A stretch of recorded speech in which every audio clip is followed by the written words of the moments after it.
संतों का प्रेम नगर है, यहाँ संभल कर आना। यही अवसर चाहिए परम शोभा रूप विशाल, जो बिलो की रीझे कुंवरी तब मेले जयमाल। सारी बातें एक ही जगह आ गई कि भैया न तो बीड़ा बजाने से कुछ होगा, ना तपस्या करने से कुछ होगा, होगा तो विवाह करने से सब कुछ होगा। और इसी चक्कर में श्री नारद जी को लगा कि भैया तो याद कहां कैसे क्या होगा। तो उसके लिए श्री नारद जी को लगा कि मेरा सबसे बड़ा हितैषी कौन है, मेरा सबसे बड़ा प्रेमी कौन है। तो सबसे बड़े प्रेमी की तलाश में उनको लगा भगवान से बड़ा हितैषी मेरा कौन हो सकता है। ये एक बड़ी अच्छी बात है। सबसे बड़ी अच्छी बात है कि सुख में भी भगवान के पास जाएं, दुख में भी भगवान के पास जाएं, किसी और के पास नहीं गए, उन्हीं के पास गए। हरि सन मांगो सुंदर ताई, होए जात गहो अति भाई। हरि सन मांगो सुंदर ताई, मैं हरि के पास जाऊंगा और सुंदरता उनसे मांगूंगा। अच्छा, भगवान शंकर के पास क्यों नहीं गए? शंकर जी हैं गुरु, और शंकर जी का जो स्वरूप है वो गौर वर्ण का है, गोरे रंग के हैं। लेकिन सुंदरता सबसे अधिक कहां है? वो विष्णु जी के पास है। एक भैया पीछे हैं जो वृंदावन में ही रहते हैं, कई लोग यहाँ के वृंदावन में रहते हैं। आप कभी भगवान विष्णु का या कृष्ण का दर्शन करने जाएंगे तो केवल वहां पर आंख ही दिखाई देती है, बाकी तो भगवान का स्वरूप बिल्कुल नीले रंग का है, श्याम रंग का है। लेकिन फिर भी उस स्वरूप को देखने के लिए पूरा विश्व पागल है, और पागल तो है ही, होना भी चाहिए। पूरा विश्व आकर्षित है भगवान के उस स्वरूप को देखने के लिए। एक विश्वास है, मोरे हित हरि सम नहीं को, सबसे बड़ा विश्वास है कि हरि के जैसा मेरा हितैषी कोई नहीं है। ओ यही अवसर सहाय सोई हो, इस अवसर में उनसे अधिक सहायता करने वाला कोई और नहीं है। नारद जी गए तो भगवान के पास, आगे की लीला भी क्या हुई वो श्रवण करेंगे। लेकिन सबसे बड़ी बात है कि भगवान के ऊपर पूरा विश्वास है कि हरि से ज्यादा हितैषी मेरा कोई नहीं है। भगवान को बुलाया, भगवान प्रकट हुए। पुत्र नारद अभी तो दर्शन करके गए थे, अभी तो कथा सुना करके गए थे अपनी, अब आप वापस क्यों और क्या चाहिए? एक चीज याद रखना, भगवान के हजार हजार स्वरूप हैं। सहस्त्र शीर्षा पुरखा, भगवान विष्णु के हजार हजार स्वरूप हैं। और नारद जी ने कहा, प्रभु हमें अपना स्वरूप प्रदान कर दो, हमें अपना स्वरूप दे दीजिए। ये नहीं कहा कौन सा स्वरूप दीजिए, हमें केवल और केवल अपना रूप दे दीजिए। बहुविध विनय कीन तेहि काला, प्रभु बिलो कि मुनि नयन जुड़ाने, होई काज हुए हरसाने। आप हमें अपना स्वरूप दीजिए। अच्छा, एक दोहा बड़ा सुंदर है रामचरितमानस जी का, जो आप सबको आता है, और वो दोहा कहा किसने है? श्री नारद जी ने। जेहि विधि होए नाथ हित मोरा, जेहि विधि होए नाथ हित मोरा, करहूं सुपेगे दास मैं तोरा, करहूं सुपेगे दास मैं तोरा। जेहि विधि होए नाथ हित मोरा, जेहि विधि होए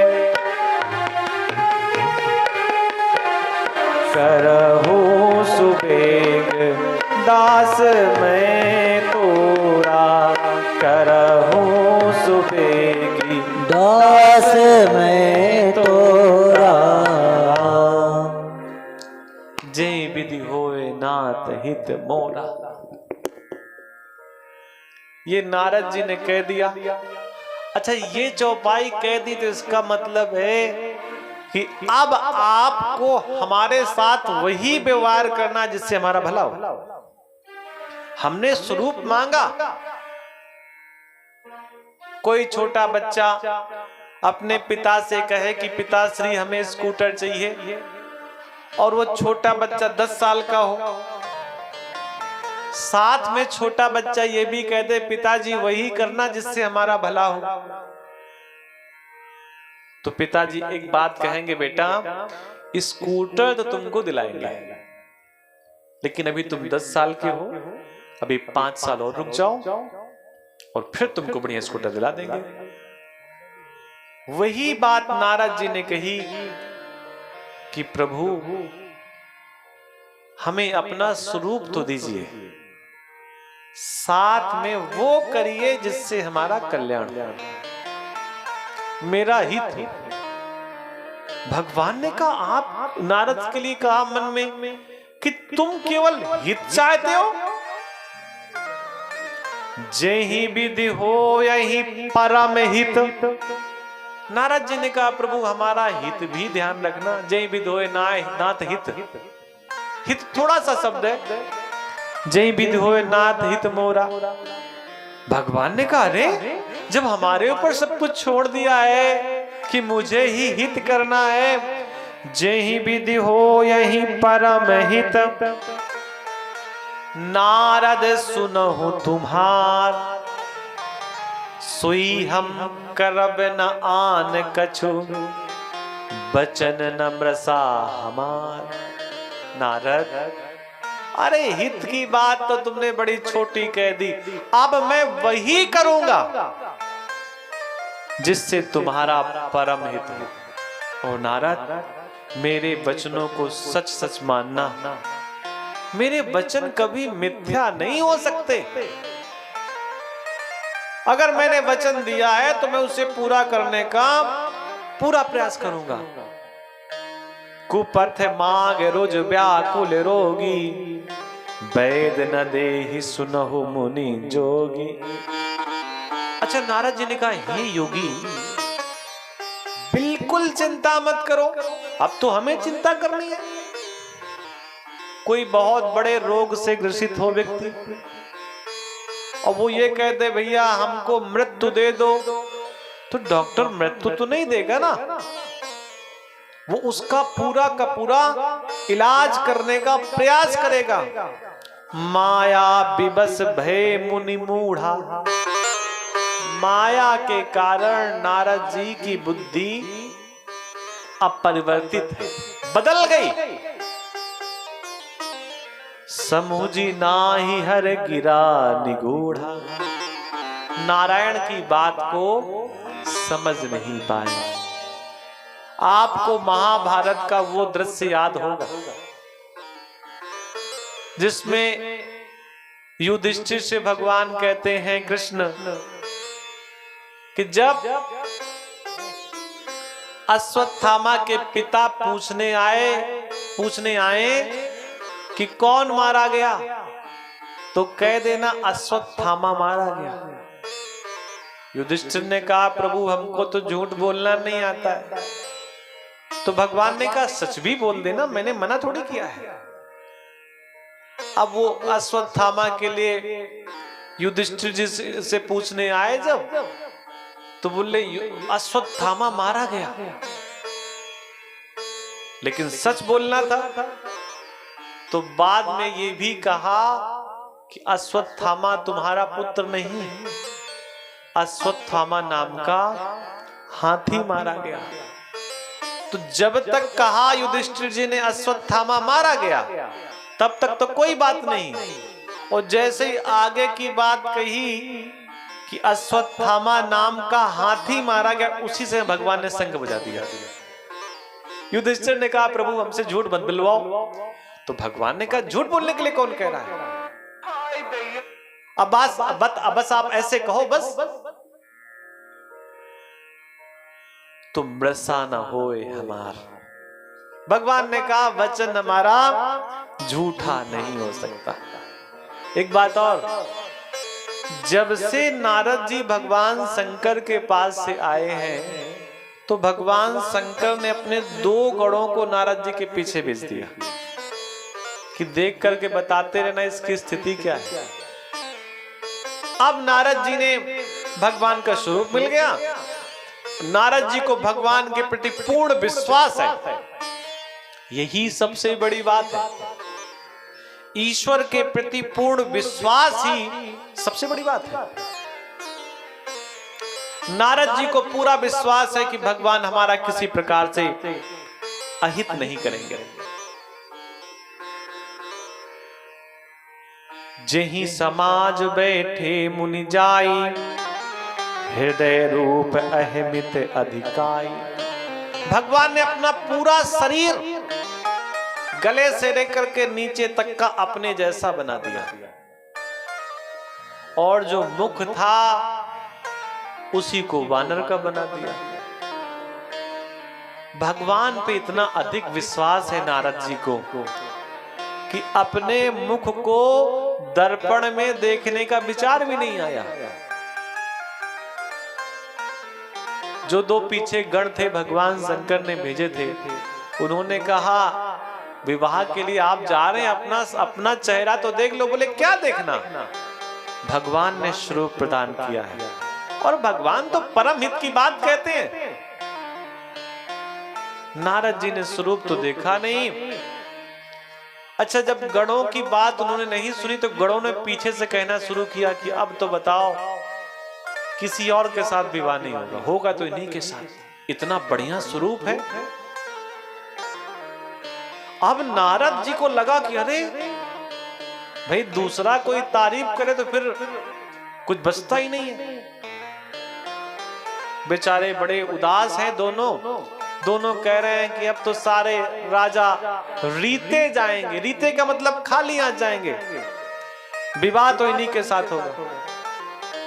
नारद जी को भी लगा कि नहीं, विवाह इन्हीं के साथ होगा। नारद जी के मन में भाव जगा, क्यों राजकुमारी को परेशान किया जाए, ऐसा करे सबसे पहली लाइन में पहली जगह बैठ जाए जा करके, और राजकुमारी हमको देखेगी, माला पहना देगी।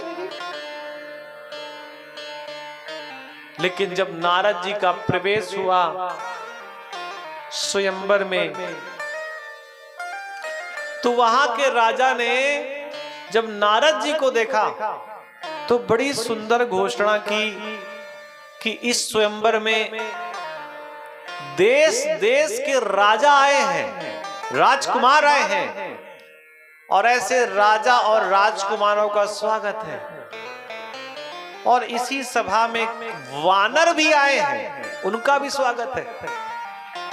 अच्छा, नारद जी सुन रहे हैं कि वानर भी आए, देखा आसपास कि कौन वानर आया है। नारद जी को कोई नहीं दिखाई दिया। तो नारद को लगा हो सकता है कोई बानर आया हो। मन में विचार किया, बताओ राजकुमारी का विवाह है, कितने कैसे कैसे लोग हैं, बानर तक चले आए विवाह करने के लिए। बताओ राजकुमारी किसी बंदर से विवाह करेगी क्या? मन में नारद जी सोच रहे हैं। अच्छा, नारद के मन का विचार वो दोनों को जान रहे हैं। उन्होंने फिर पीछे से कहा कि विवाह तो इन्हीं के साथ होगा। नारद जी और खुश हो गए। लेकिन वहां पर बैठे राजकुमारों ने जब नारद जी को देखा तो वो मन में विचार कर रहे हैं कि हे गणेश जी महाराज, हमारी सीट के आसपास ये ना बैठे, क्योंकि अगर हमारे आसपास ये बैठ गए तो राजकुमारी माला की तो बात छोड़ो, देखना पसंद नहीं करेगी। श्री नारद जी उस सभा की पहली ही लाइन में बैठ गए तो आसपास जितने राजा थे सारे निराश हो गए। बोले लगता है कि हमारा विवाह तो यहां, क्यों? क्योंकि वानर को देख करके कन्या कैसे मोहित होगी। अच्छा, राजकुमारी भी जो विश्व मोहिनी थी, वो जब माला लेकर के आई, जयमाल लेकर के आई, तो उनको लगा किधर से घूमना शुरू करें। तो जिधर नारद जी खड़े थे उधर की ओर देखा तो मन में भाव लगा इधर से नहीं शुरू करते। दूसरी तरफ राजकुमारी घूम गई। नारद जी को लगा कि श्याम सुंदर ने रूप हमको दिया है, लगता है राजकुमारी देख नहीं पाई। तो जिस रास्ते से राजकुमारी राजकुमारों को देख रही थी, नारद जी अंतर ध्यान होकर वहां पहुंचे। भाई रूप ही मांगा था, मायापुरी पहले से थी, तो मोहित होकर के वहां पहुंच गए। राजकुमारी ने इधर भी बानर को देखा, उधर भी देखा, तो थोड़ी गुस्सा आई।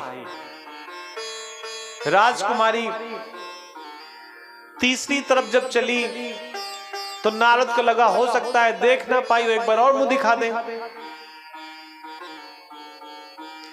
वो तीसरी बार मुंह दिखाने के लिए नारद जी जब फिर वहां प्रकट हो गए तो विश्व मोहिनी ने भगवान से कहा, हे जगन्नाथ, मैं वानर का मुंह देख देख करके परेशान हो गई हूं, और मैं इतना परेशान हो गई हूं कि हे जगन्नाथ, अगर आप नहीं आए तो मैं इसी वानर को माला पहना दूंगा। इतना लक्ष्मी जी क्रोधित हो गई। इंतजार की भी एक सीमा होती।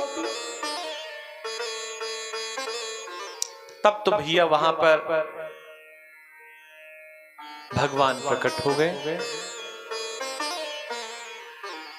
और लक्ष्मी जी उनके वामांग में बैठने वाली हैं। वो पहचान गई भगवान के स्वरूप को, भगवान को माला पहनाई, और शर्त यही थी कि राजकुमारी जिसको जयमाला पहना देगी उसी के साथ विवाह हो जाएगा। दुल्हन ले गए लक्ष्य निवासा, नृप समाज सब भयो निराशा। भगवान विष्णु आए, दुल्हन लेकर के चले गए और पूरे के पूरे समाज में निराशा हो गई कि बताइए ये वाला स्वयंवर भी व्यर्थ चला गया। लेकिन सारे राजाओं के पास तो ऑप्शन था कि कहीं न कहीं तो विवाह हो जाएगा। नारद जी कोई राजा थोड़ी ना थे, ये तो बाबा जी थे, और बाबा जी को कौन अपनी कन्या देगा। इनके मन में विचार आया, इतना सुंदर स्वरूप लेकर के आए थे फिर भी विवाह नहीं हुआ। तब तक पीछे जो वानर थे, जो भगवान शिव के गण थे, उन्होंने कहा,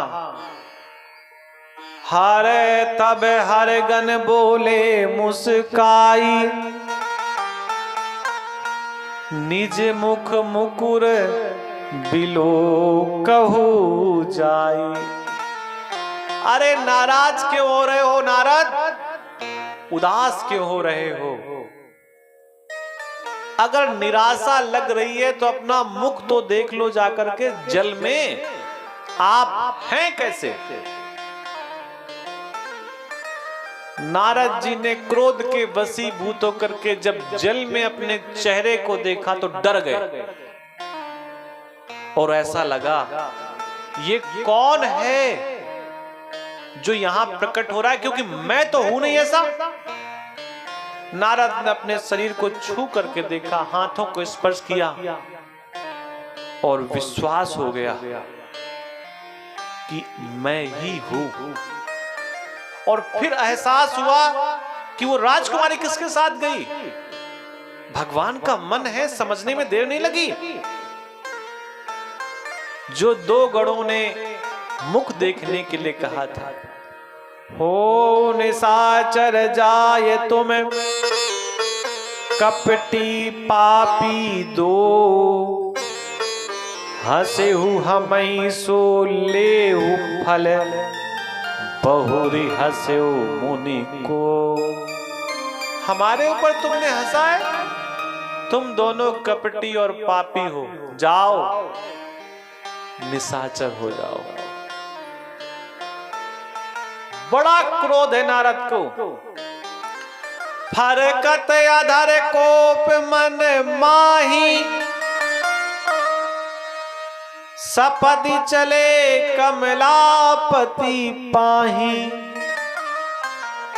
देई हो श्राप की मरी हो जाई, जगत मोरी उपहास कराई। इतना क्रोध के वशीभूत नारद जी हैं कि उनके ओठ फड़फड़ा रहे हैं, शब्द कोई मुख से निकल नहीं रहा, कुछ कह नहीं पा रहे। संकल्प लिया, या तो मैं अपने प्राण त्याग दूंगा और या फिर बैकुंठनाथ को भयंकर श्राप दे दूंगा। दोनों स्थितियों में एक भी कर सकता हूं और श्राप देकर के प्राण भी त्याग सकता हूं। नारद जी क्रोध के वशीभूत होकर के चल पड़े। बीच ही पंथ मिले धनुजारी, संग रमा सुई राजकुमारी। मध्य में ही जब भगवान विष्णु को श्राप देने के लिए चले तो बैकुंठ नहीं पहुंचे थे, बीच में ही मिल गए। और मिले तो एक घटना और घटी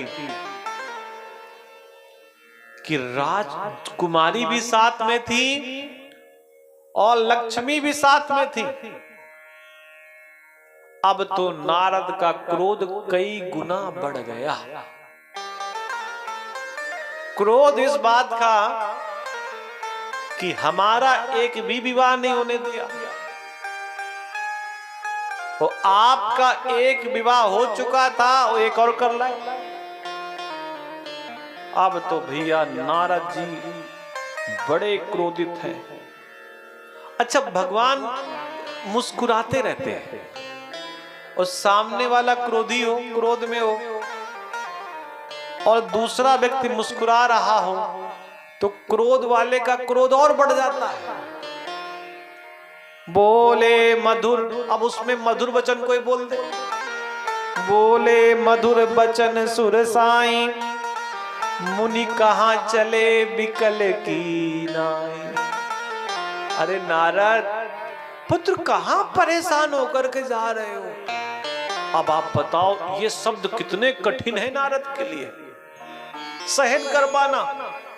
सुनत बचन, क्रोध तो पहले ही था, उपजा अति क्रोधा, जो क्रोध था वो और उपजा, माया बस न रहा मन बोधा। भगवान विष्णु के कारण बोध नहीं रहा, शिव की माया के कारण पता ही नहीं चला कि मुझे क्या कहना है क्या नहीं कहना है। पर संपदा सकऊं नहीं देखी, तुम्हारे ईर्षा कपट बिसेखी। आप दूसरों की संपदा नहीं देख सकते। इतना अंदर आपके ईर्षा है, क्रोध है, जलन है। अरे क्या क्या नहीं कहा नारद जी ने, सब कुछ कह डाला। बाबा का छंद ना बिगड़े इसलिए उन्होंने सीमित लाइनों में अपनी बात कही। शिव पुराण में तो बहुत कुछ कह डाला, यहां तक कि कह दिया कि समुद्र मंथन करवाया आपने, और जब उसमें विष निकला तो बाबा को दे दिया, भोलेनाथ को। कौस्तुभ मणि निकली तो स्वयं ले लिया, लक्ष्मी निकली तो स्वयं ले लिया, अमृत देवताओं को पिला दिया और मदिरा दैत्यों को पिला दी, और जो विष भोले बाबा को पिला दिया। उसके बाद भगवान भोलेनाथ को कभी कुछ नहीं पूछा, और तुमको हम ढकई सब कुछ जानते हैं तुम्हारे बारे में हम सब कुछ जानते हैं, और जानते हैं। अभी तक हम शांत थे, आज तक तुमने लोगों को पागल बनाया है हे विष्णु, लेकिन आज जो तुमने न्योता दिया है ना, निमंत्रण, गांव में न्योता बोलते हैं ना यहाँ की भाषा में, आज जो तुमने न्योता दिया है, अच्छी जगह बैन नहीं लिया है आपने। भले भवन अब बायन दीना, जो आपने बायन दिया है ना, बैना भेजा है ना, न्योता भेजा है ना, निमंत्रण दिया है ना, ये अब आपने ठीक नहीं किया। अब आपने असली जगह निमंत्रण आपने दिया है, अब आप समझिए क्या होगा आपके साथ। अच्छा, नारद गाली दे रहे हैं, भगवान मुस्कुरा रहे हैं। तो नारद ने कहा, नारायण जो देना है श्राप वो तो हम बाद में देंगे, पहले ये बताओ मुस्कुरा क्यों रहे हो। भगवान ने कहा, विवाह के बाद सासें गाली दिया करती हैं, सालियां गाली दिया करती हैं, वहां सास ने गाली दी नहीं, साली ने गाली दी नहीं, उनकी भरपाई तुम कर रहे हो, तो हमें कोई कष्ट नहीं। विवाह के बाद गालियां मिलती हैं, वहां नहीं मिली तो यहां मिल रही है, इसलिए हम थोड़ा सा मुस्कुरा रहे हैं। बंचो मोहि जवन धरि देहा, सुई तनु धरहु श्राप मम एहा। आपने जो मुझे श्राप दिया है, ऐसा जो आपने मुझे श्रूप दिया है, मैं भी आपको श्राप देता हूं। मैं भी आपके प्रति कठिन वचन, दुर्वचन बोलता हूं। जिस प्रकार स्त्री के दुख में मैं दुखी हूं, एक समय ऐसा आएगा त्रेता में कि जब आप चित्रकूट से आगे पहुंचोगे और वहां पर माता का हरण होगा, तो जिस प्रकार आज मैं तड़प रहा हूं, बिलग रहा हूं, रो रहा हूं, आप भी अपनी पत्नी के प्रति प्रेम भाव हृदय में उजागर करते हुए रोएंगे, और आप संसार से सहायता मांगेंगे। और जब आप संसार से सहायता मांगेंगे तो संसार का कोई भी व्यक्ति, कोई भी पुरुष आपकी सहायता नहीं करेगा। आपकी सहायता मेरे ही वेशभूषा वाले, शकल वाले वानर ही करेंगे। और जब आप उनको बार बार देखोगे तब आपको एहसास होगा इस स्वरूप का। यही स्वरूप के लोग आपकी सहायता करेंगे जो कुरूपता आपने हमें प्रदान की है। ऐसा नारद जी ने श्राप दिया। भगवान शिव की माया जब वहां से हटी तब नारद जी को होश आया, हमने क्या कह दिया।